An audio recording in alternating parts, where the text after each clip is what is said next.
আসসালামু আলাইকুম। এই দেখেন, এইগুলা সব বিল্ডিংয়ের কাজের লাগে। ঠিক আছে, আমাদের বাংলাদেশে আছে হয়তো কম, কিন্তু আমি দেখি না বাংলাদেশে এইসব আছে কিনা। এগুলা ছাদের উপরে দিলে অনেক শক্ত হয় ছাদগুলো, বুঝছেন। আরব গল্ফের ভিতরে এটি ব্যবহার করে বেশি বিল্ডিং ঘরের ভিতরে।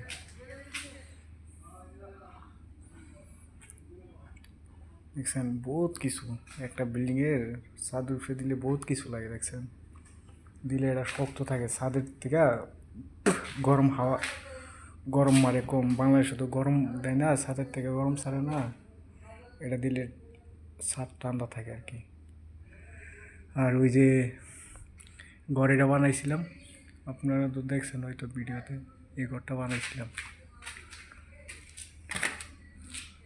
ঠিক আছে,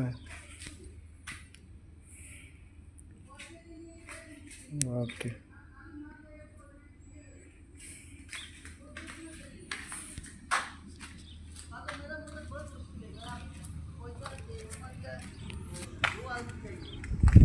এই দেখেন, ও